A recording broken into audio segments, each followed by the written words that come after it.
Sometimes, love doesn't kill you with betrayal. It kills you with a smile. With a love you that feels more like a leash than an embrace.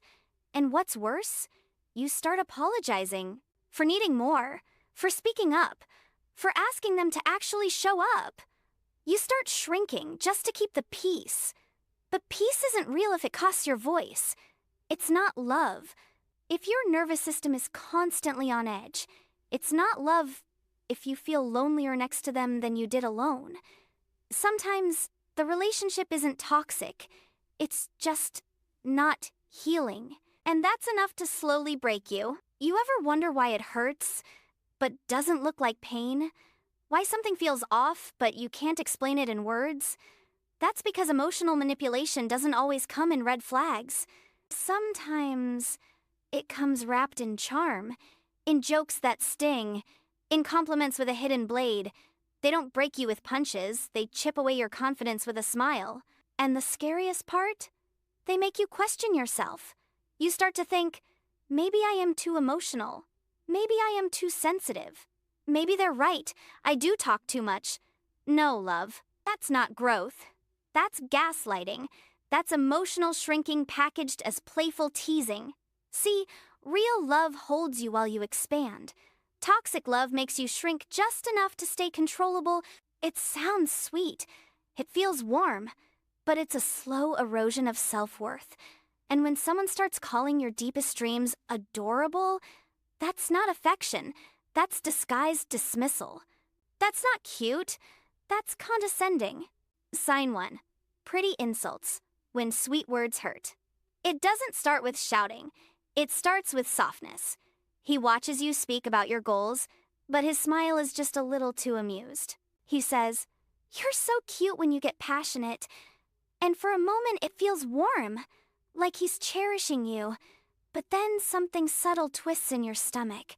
Because real support doesn't diminish you with flattery. It's called dismissive validation. A psychological behavior where someone pretends to encourage you while secretly minimizing your worth. They don't stop you.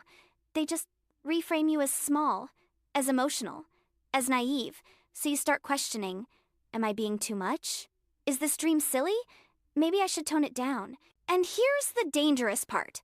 Your brain doesn't always recognize this as disrespect, because it sounds like praise, but it feels like shrinking. You feel unheard, unseen, unworthy. And still, you smile. You convince yourself it's love, because no one taught you how to recognize emotional microaggressions when they come dressed as compliments. And one day, you open up again. You share a piece of your soul. And he grins, tilts his head, and says, "You, seriously?" You laugh, but inside, a tiny crack grows quiet but relentless. It's not just about words. It's about the subtle theft of your soul's courage. Every sneer, every cute dismissal, there is like a silent thief, stealing your dreams piece by piece. Here's what most don't tell you about relationships. When someone laughs at your dreams, they're not judging you. They're revealing the walls they built around their own heart. Their fear, their limits. And when you start shrinking, self-dimming your voice, hiding your fire just to keep the peace, that's not love. That's survival mode. Self-sabotage wrapped in compromise. Because real love fuels your growth. It lights your soul on fire. It doesn't whisper, "Stay small." Disrespect doesn't always scream. Sometimes it whispers. It's like a slow leak in your favorite hoodie you barely notice at first, but day by day, it steals the warmth. The subtle, quiet disrespect is a mind game disguised as love. A glance that barely meets your eyes, a joke at your expense masked as teasing, a sigh when you share your dreams. It's a silence that says more than words ever could, whispering, "You're not enough." And the worst part? You start believing it, because when disrespect shouts, you can fight back. But when it whispers, it sneaks past your defenses, planting doubt like seeds in your mind. You begin to question yourself. Did I overreact? Am I too sensitive? Maybe I deserve this. The quiet disrespect erodes your self-worth like invisible acid. It shapes your thoughts, your mood, your whole reality without you even noticing. It's the ghost in the room that makes you anxious, sad and confused, but you can't point to it because it never made a sound loud enough to catch attention. And here's the brutal truth.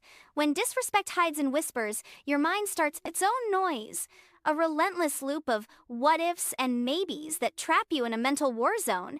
You replay every text, every look, every word.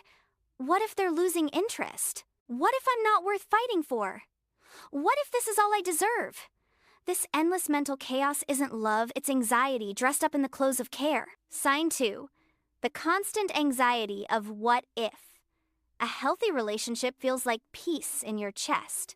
A toxic one? It feels like you're holding your breath all the time. You start second-guessing the tiniest things. Should I have used a different emoji? Was that joke too much? Did I say too little, too honest, too needy? And suddenly, it's not just your mind overthinking. Your body starts to join the chaos.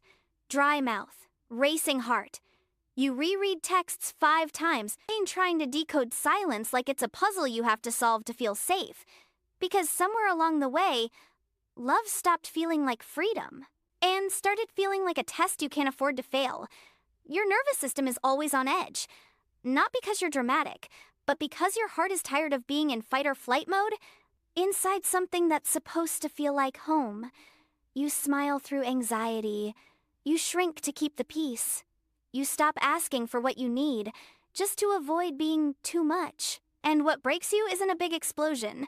It's the slow erosion of your sense of safety. One unread text at a time. Funny how we start thinking silence means we did something wrong. Like their distance is a reflection of our flaws. But maybe it's not about what you said or didn't say. Maybe it's about the unspoken pressure to constantly earn love in a space that should have felt safe to just be. You start overthinking every pause, reading between lines that were never written, playing therapist, fixer, peacekeeper, all while your own needs are slowly dying inside you. It's a form of emotional hypervigilance. Psychologists call it fawning. When your nervous system is so wired to fear abandonment that you start abandoning yourself just to feel a shred of closeness. And that's not love. That's survival mode dressed as loyalty. You're not supposed to feel like you're walking on eggshells in the very place that was meant to feel like home.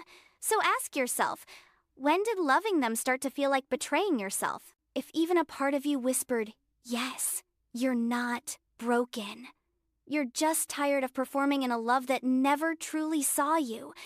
And that exhaustion, that awareness, it's the first sign that your soul is ready to evolve, ready to stop shrinking, ready to stop begging, ready to love without losing yourself.